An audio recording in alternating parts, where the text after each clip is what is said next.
আসসালামু আলাইকুম প্রিয় শিক্ষার্থীবৃন্দ। আমরা গত ক্লাসে তোমাদেরকে দ্রাব্যতার উপর সময়ায়ন প্রভাব এই বিষয়টা নিয়ে আমরা আলোচনা করেছিলাম।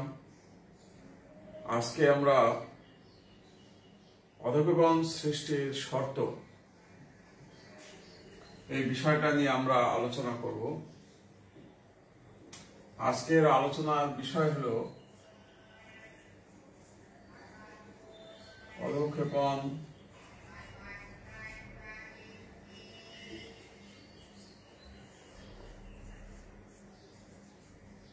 সৃষ্টির শর্ত। আমরা এই বিষয়টা নিয়ে আজকে আলোচনা করব। তোমরা সবাই লিখে নাও।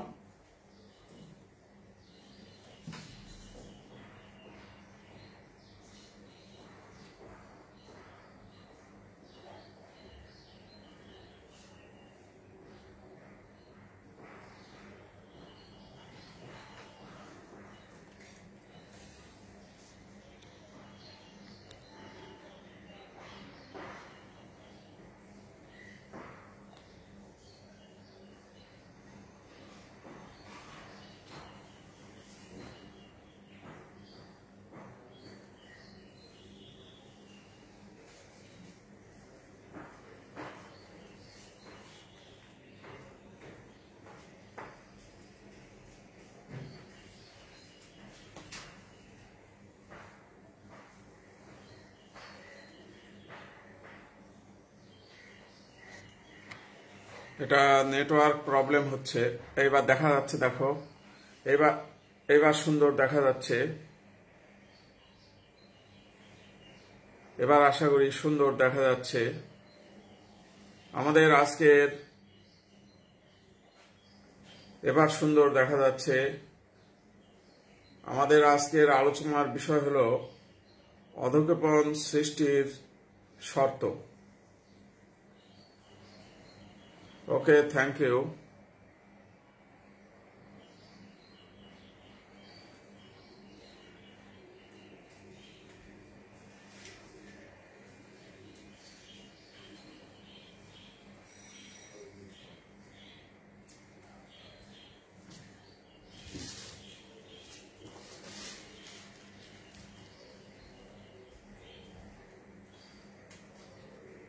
আমরা জানি কতগুলো উদাহরণ দেখায়।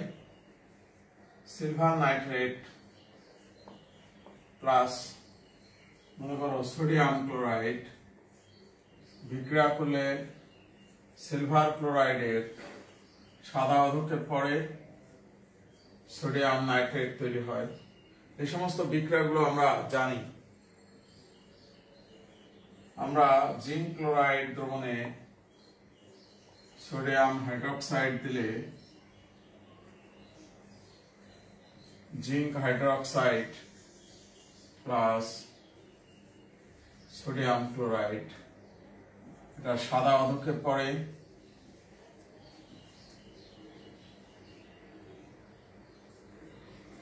ফেরিক ক্লোরাইড দ্রবণে সোডিয়াম হাইড্রোক্সাইড যোগ করলে ফেরিক হাইড্রোক্সাইডের সাদা বাদামি অধঃক্ষেপ পড়ে। আমরা এই বিষয়গুলো সবাই জানি। তার মানে দুটো রাসায়নিক পদার্থ পরস্পর বিক্রিয়া করে যদি কোনো রাসায়নিক পদার্থ পাত্রের তলায় জমা হয় তখন সেটাকে আমরা অধঃক্ষেপ বলে থাকি।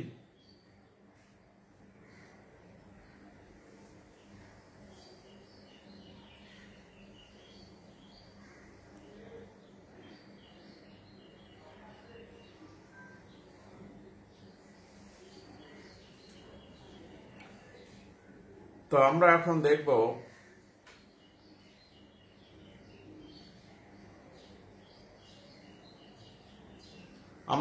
দেখব রাসায়নিক বিক্রিয়ার মাধ্যমে যে অধঃক্ষেপ পড়ে এটা আমরা আজকে পরীক্ষা করব যে অধঃক্ষেপ পড়বে কি পড়বে না। আমরা দেখছি যে দুটি বোর্ডে দেখছি দুটি রাসায়নিক পদার্থ বিক্রিয়া করে বিভিন্ন কালারের অধক্ষেপ পড়ে, আমরা দেখতে পাচ্ছি যে বিভিন্ন কালারের অধক্ষেপ পড়ছে, কিন্তু আমাদের আজকের পড়ার বিষয় হলো, আজকের আলোচনার বিষয় হলো যে গাণিতিকভাবে ব্যাখ্যা বিশ্লেষণ করা যে দুটি রাসায়নিক পদার্থ বিক্রিয়া করেই সাদা অধক্ষেপ, বাদামি অধক্ষেপ বা বিভিন্ন রঙিন অধক্ষেপ পড়ছে কিনা, এইটা আমাদের আজকের আলোচনার বিষয়। তো প্রিয় শিক্ষার্থীবৃন্দ, আমরা এখন তাহলে একটা অঙ্কে যাই, তোমরা সবাই দেখো।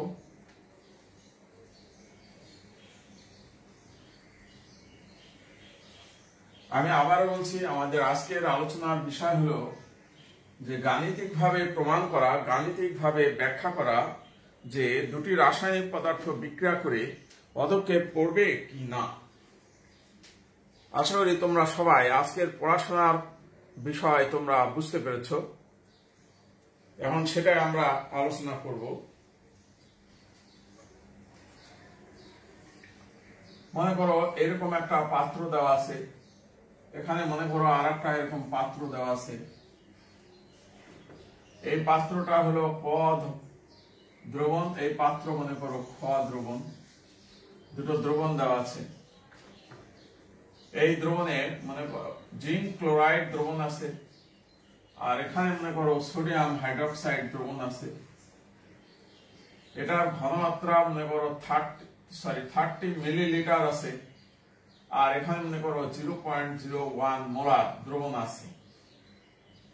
আর এখানে তোমার 5 মিলিলিটার সোডিয়াম হাইড্রোক্সাইড দ্রবণ নেওয়া হলো, আর এর মোলারিটি নেওয়া হয়েছে 0.01 মোলার।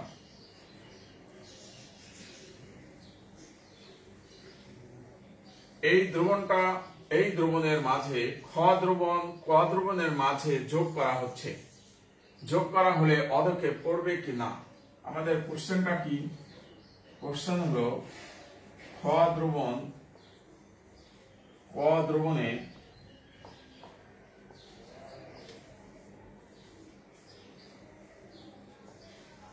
যোগ করলে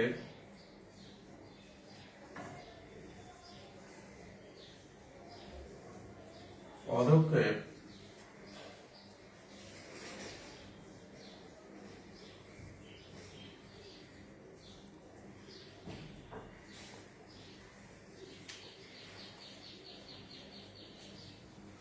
আমাদের কোশ্চেনটা তোমরা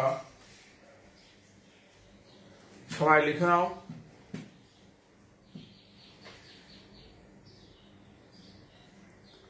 ওকে, থ্যাংক ইউ।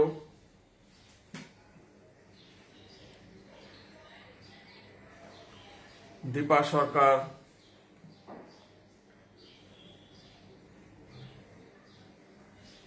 এবার আমরা অঙ্ক করব।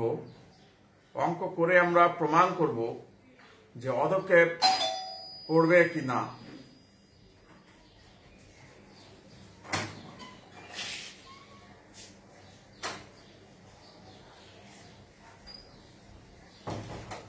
এবার দেখো, এখানে আমি কোশ্চেনটা মুছে দিলাম। কোশ্চেনটা সবার লেখা হয়েছে আশা করি।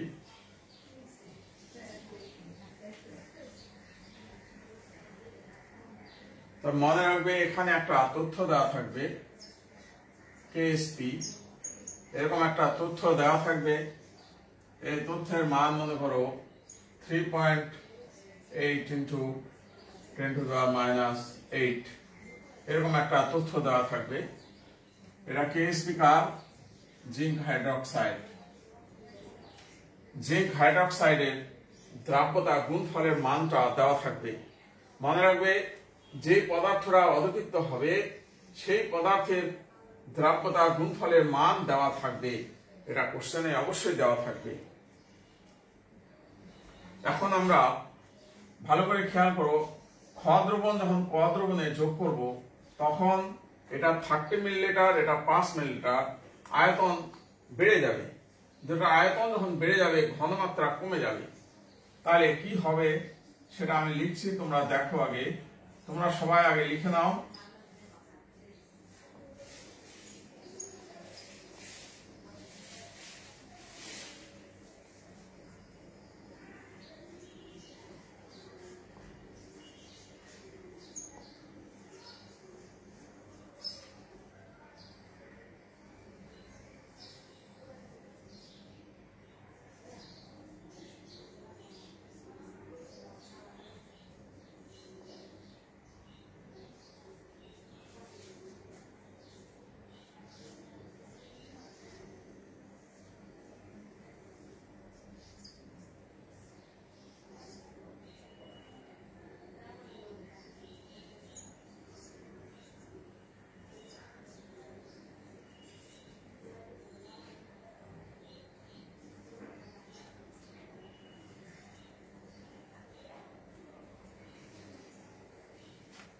এটাকে ক্যালকুলেশন করতে হবে। ক্যালকুলেশনটা আমি করে দিচ্ছি।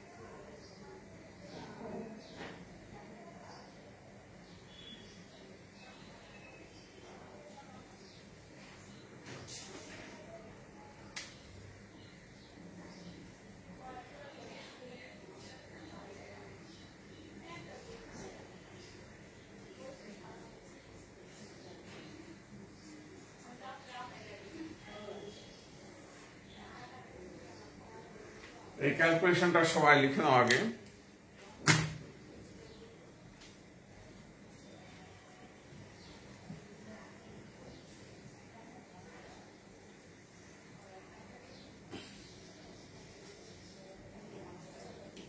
এটা আমাদেরকে এখন একটু বুঝতে হবে। আমি একটু বুঝিয়ে দিই। ধরো জিঙ্ক ক্লোরাইড 30 মিলিলিটার আছে, যখন এই দ্রবণটা এখানে যোগ করব তখন 30 আর 5 35 মিলিলিটার হয়ে যাবে। 35 মিলিলিটার আয়তন বেড়ে গেল, তাহলে আয়তন 30 থেকে 35 হয়ে গেল, তাহলে তার ঘনমাত্রা চেঞ্জ হয়ে যাবে। আয়তন চেঞ্জ হওয়া মানে ঘনমাত্রাও চেঞ্জ হয়ে যাবে। তাহলে ঘনমাত্রা চেঞ্জ হবে, কত হবে সেটাই আমরা বের করছি। যে V1S1 যদি এত এত হয়, তাহলে V2 আর S2, তাহলে S2 এর মানটা এখন কত হবে? এখানে ক্যালকুলেশন করলে ঘনমাত্রা এত হয়ে যাবে। যে ঘনমাত্রা 0.01 ছিল, এখন ঘনমাত্রা 8.57 into 10 to the -3 এত মোলার হয়ে যাবে, চেঞ্জ হয়ে। এবার অনুরূপ ভাবে সোডিয়াম হাইড্রোক্সাইডের ক্ষেত্রে কি হবে?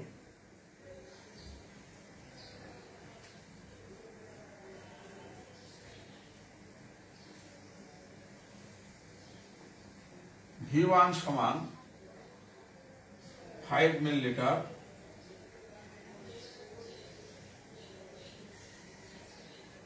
S1 সমান 0.01 মোলার।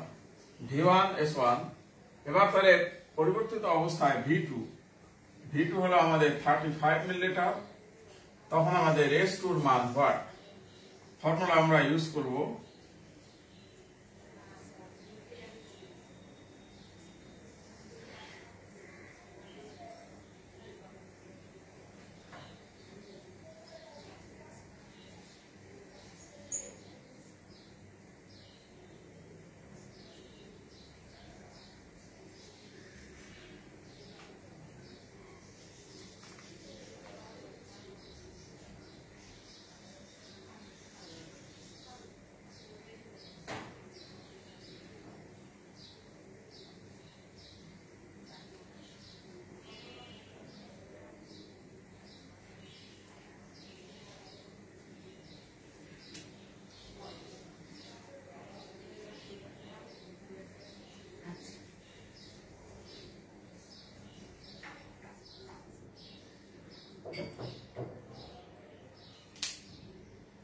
এই ঘনমাত্রা, তার মানে ঘনমাত্রাটা পরিবর্তন হয়ে যে চেঞ্জটা হলো সেটা আমরা দেখালাম।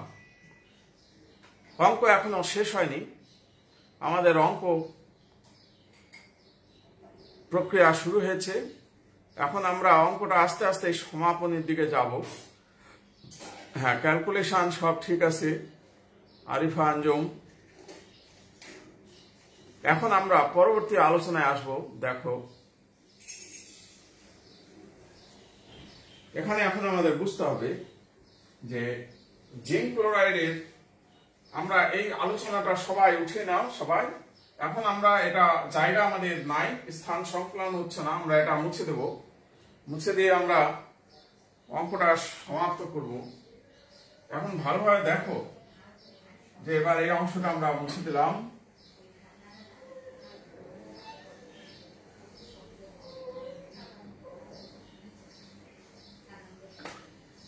এখানে আমাদের কাজটা করতে হবে। এটা হলো তাহলে কার ঘনমাত্রা? জিঙ্ক ক্লোরাইডের ঘনমাত্রা। ভালো করে দেখো যে জিঙ্ক ক্লোরাইডটা আয়নিত হয়ে জিঙ্ক আয়ন প্লাস দুটা ক্লোরিন আয়ন তৈরি করছে। দ্যাট মিন্স এখানে এটার ঘনমাত্রা যা হবে এটার জিঙ্কেরও তাই হবে। অতএব জিঙ্ক ক্লোরাইড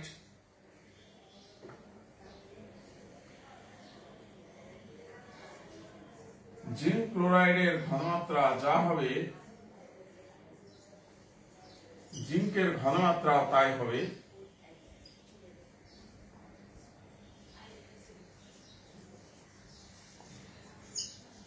এত মোলার। আরেকটা কেস এখানে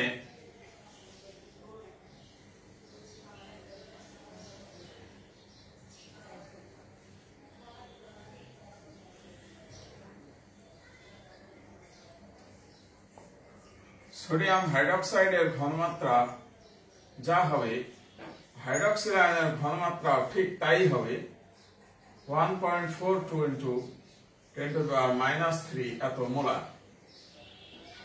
সোডিয়াম হাইড্রোক্সাইড দেখো জিঙ্ক ক্লোরাইড থেকে 1 মোল জিঙ্ক ক্লোরাইড 1 মোল জিঙ্ক তৈরি করে, তাই জিঙ্ক ক্লোরাইডের ঘনমাত্রা যা হবে জিঙ্ক আয়নের ঘনমাত্রাও তাই হবে। অনুরূপভাবে সোডিয়াম হাইড্রোক্সাইডের ঘনমাত্রা যা হবে হাইড্রোক্সিল আয়নের ঘনমাত্রাও তাই হবে। এই অবস্থাটা আমরা পেলাম। এখন আমরা আমাদের উদ্দেশ্য হলো যে জিঙ্ক হাইড্রোক্সাইডের পদক্ষেপ পড়বে কিনা এটা আমাদের দেখা। এখন আমরা কি করব, জিঙ্ক হাইড্রোক্সাইড যদি আয়নিত হয় জিঙ্ক আয়ন প্লাস দুটো হাইড্রোক্সিল আয়ন তৈরি করবে। এখান থেকে তাহলে আমাদের আয়নিক গুণফল কেআইপি, আই তে হলো আয়নিক আর পি তে হলো প্রোডাক্ট, আয়নিক গুণফল মানে জিঙ্ক আয়ন এবং হাইড্রোক্সিল আয়নের আয়নিক গুণফল zinc ion into hydroxyl ion. এখানে যেহেতু 2 মোল আছে 2টা স্কয়ার হয়ে যাবে। এখন আমরা জিঙ্ক আয়নের মান এটা পেয়ে গেছি 8.57 10 to the power -3 into hydroxyl ion হলো 1.42 ইনটু 10 to the power -3। আমরা যদি এই মানটার উপরে স্কয়ার আছে আমরা এটা ক্যালকুলেশন করব। এখন এটা ক্যালকুলেশন করে দেখব কি অবস্থা দাঁড়ায়।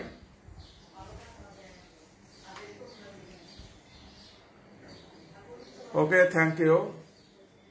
কেআইপি এর মান হচ্ছে 7.4 ইন্টু 10 to the power -8, 7.4। এটা ক্যালকুলেশন করলে 7.4 ইন্টু 10 to the power -8 এই রেজাল্ট আসছে। এটা কেআইপি এর মান। আর তোমরা ভালোভাবে খেয়াল করে দেখো এখানে কেআইপি এবং কেএসপি দুটো মানের কথা বলা হয়েছে। এখানে দেখো কেএসপি এর মান হলো এটা হলো কেএসপি এর মান আর এটা হলো কেআইপি এর মান। এই মান দুটো খেয়াল করে দেখো যে কেআইপি এর মানটা KIP greater than KSP. Are always KSP এর মান দেওয়া থাকবে আর কেআইপি টা আমাদের বের করতে হবে। কেআইপি বের করে দেখবো যে কেআইপি এর মানটা কেএসপি অপেক্ষা বড়। যদি বড় হয় অতএব জিঙ্ক হাইড্রোক্সাইড অধঃক্ষিপ্ত হবে।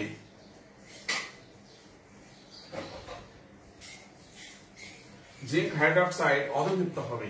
তাহলে আমরা কেআইপি এর মান যদি কেএসপি অপেক্ষা বড় হয় তাহলে বলবো যে অধঃক্ষিপ্ত হবে। আর যদি কেআইপি লেস দেন কেএসপি হয় তাহলে আমরা কি বলবো, কেআইপি লেস দেন কেএসপি হলে অধঃক্ষেপ পড়বে না। এটা আমরা মনে রাখবো সবসময়। প্রিয় শিক্ষার্থীবৃন্দ, তোমরা অঙ্কগুলা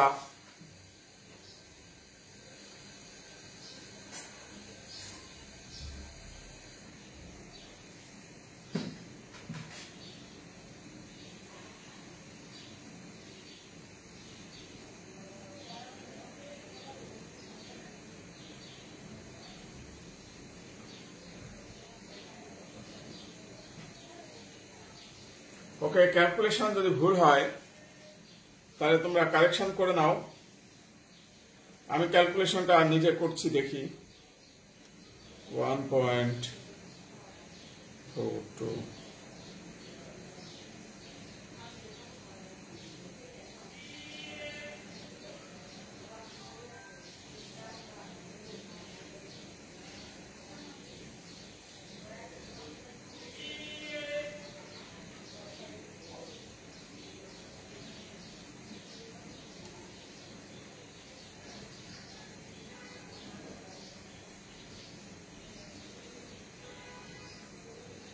হ্যাঁ, ক্যালকুলেশন একটু ভুল হয়েছে। হ্যাঁ, ক্যালকুলেশন 1.73। ওকে, ক্যালকুলেশন এখানে ক্যালকুলেশন আসছে 1.73 ইন্টু 10⁻⁻8। তাহলে দেওয়া আসতে হলো 3.8। তো স্বাভাবিকভাবে আমরা তাহলে এখান এটা চেঞ্জ হয়ে যাচ্ছে, কেআইপি লেস দেন হয়ে যাচ্ছে। তো কেআইপি লেস দেন যদি হয় তাহলে অদক্ষেপ সৃষ্টি হবে না, হয়ে যাবে, হবে না। তাহলে আমরা অঙ্কটা করলাম যে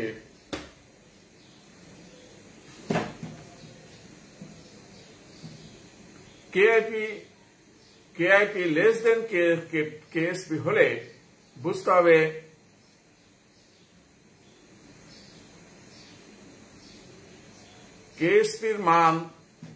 কেএসপির মান বড় হয়ে যায়।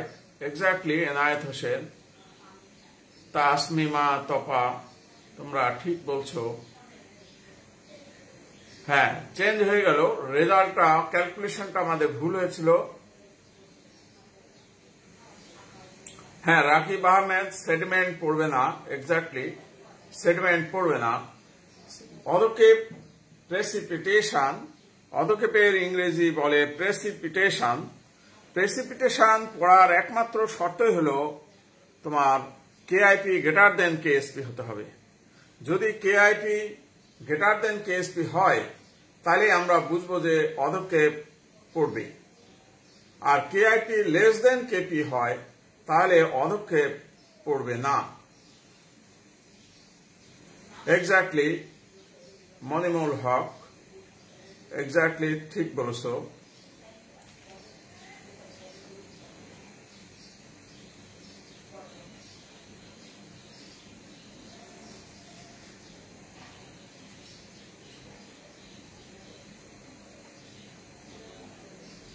Okay, thank you.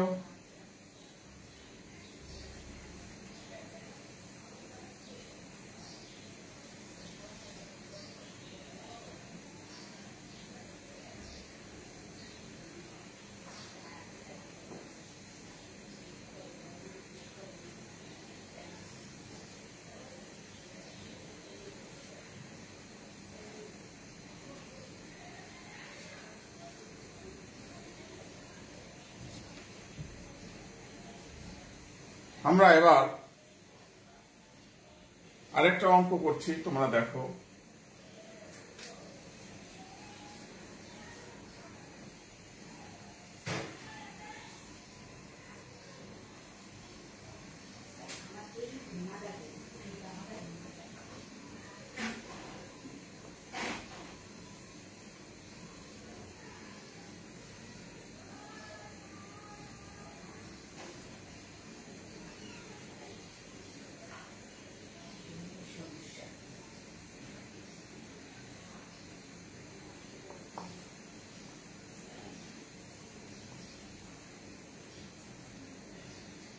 এরকম ভাবে দুটো দ্রবণ দেওয়া আছে, এটা ক দ্রবণ, এটা হলো খ দ্রবণ। তাহলে প্রশ্ন করা আছে, কোশ্চেন, খ দ্রবণ ক দ্রবণে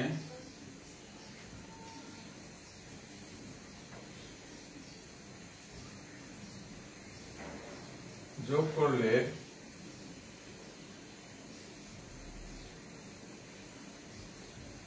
পদক্ষেপ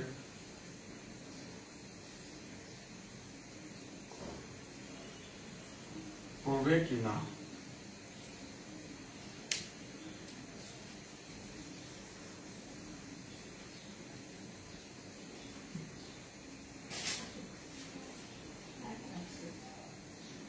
কোশ্চেনটা তোমরা উঠে নাও।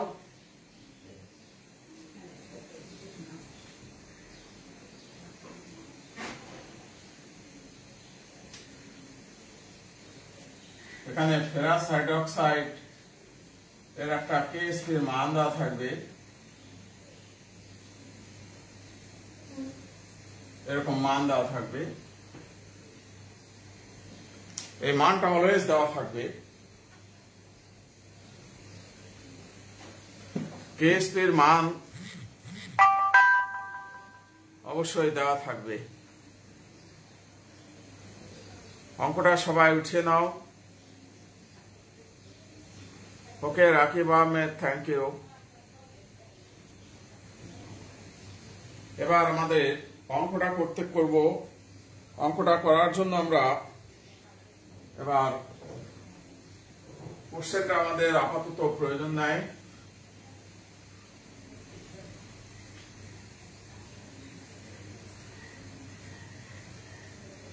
তাহলে আমরা এরকম লিখব,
সোডিয়াম হাইড্রোক্সাইডের ক্ষেত্রে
প্রিয় শিক্ষার্থীবৃন্দ, এবার আমরা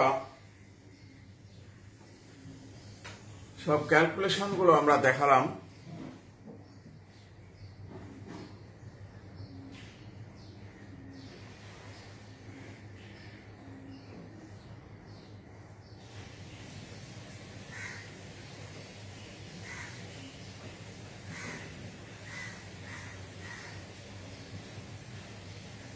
একই ঘটনা হবে, ক দ্রবণ খ দ্রবণে দিলেও যা হবে, খ দ্রবণ ক দ্রবণে দিলেও তাই হবে।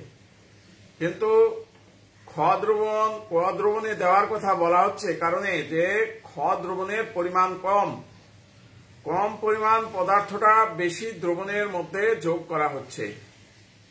কম পরিমাণ পদার্থটা এখানে বিকারক, এই পদার্থ তার ক দ্রবণের সঙ্গে বিক্রিয়া করে অধক্ষেপ তৈরি করবে। এই কারণে বলা হয়েছে খ দ্রবণ ক দ্রবণে যোগ করলে। আশা করি তোমরা বুঝতে পেরেছ। এখন আমরা এই ঘনমাত্রা বের করেছি। এবার আমরা কি করব, এবার আমাদের পরবর্তী চেঞ্জটা আমরা দেখাবো। এখানে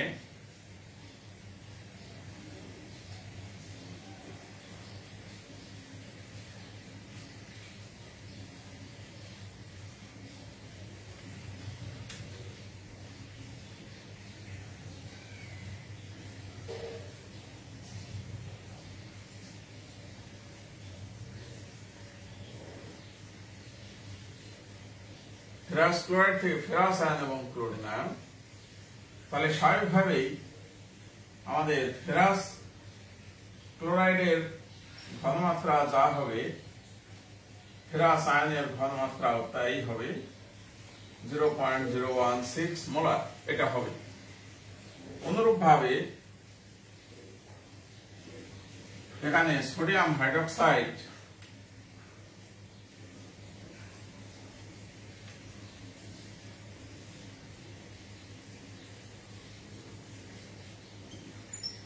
হাইড্রোক্সাইড আয়নিত হয়ে সোডিয়াম আয়ন এবং হাইড্রক্সিল আয়ন তৈরি করবে।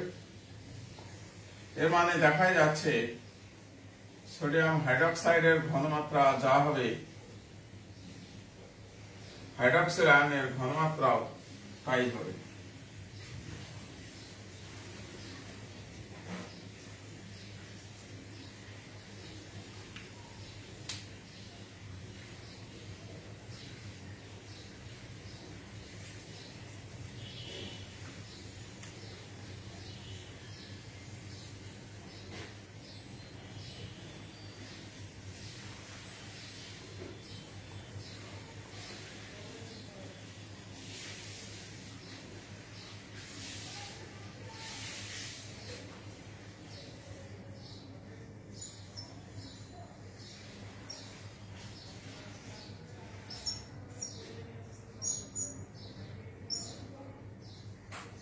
স্কয়ার হয়ে যাবে।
এটা রেজাল্ট আসছে এবার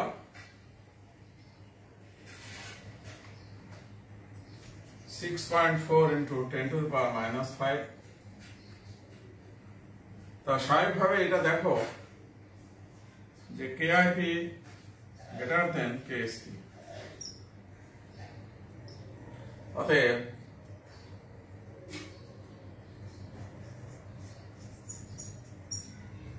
ফেরাস হাইড্রোক্সাইডের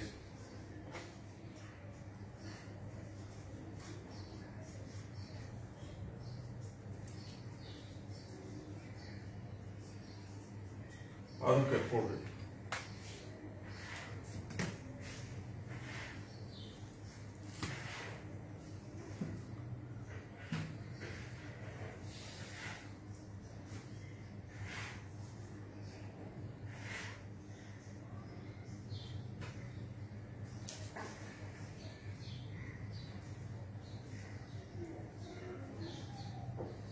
সরি ক্যালকুলেশনটা বোধহয় ভুলে গেছে 6.4 10 to the power minus 8 হবে এখানে একটু ভুলে গেছে -8 অতএব KIP তোমার এখানে less than KIP less than KSP তাহলে আমাদেরকে পড়বে না ক্যালকুলেশনটা ভালো করে দেখো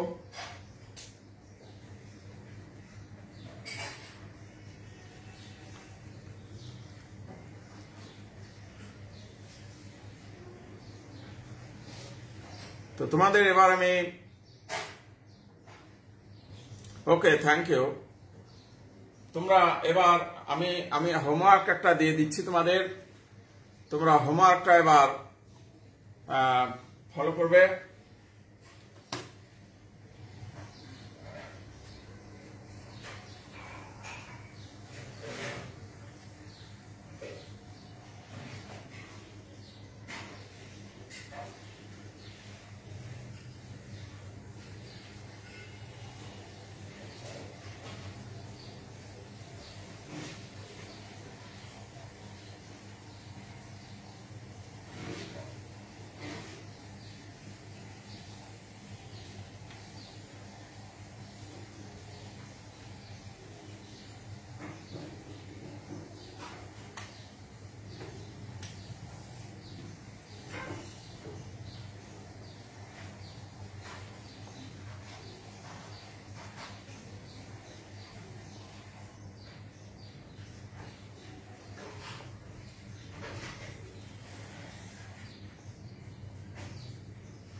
প্রিয় শিক্ষার্থীবৃন্দ তোমাদের বোর্ডে এখন লেখা আছে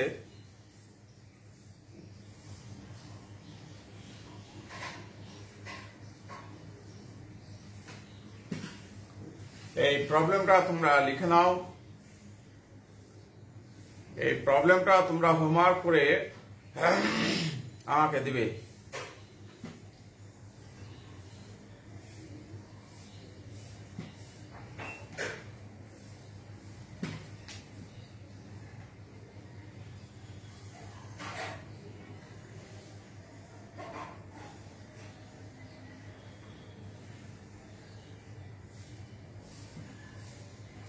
হ্যাঁ হোমওয়ার্কটা আমাকে তোমরা সবাই জমা দেবে ওকে প্রিয় শিক্ষার্থীবৃন্দ তোমরা সবাই ভালো থাকবে আমাদের এরপরে আরেকটা ক্লাস আছে তোমরা তার প্রস্তুতি নাও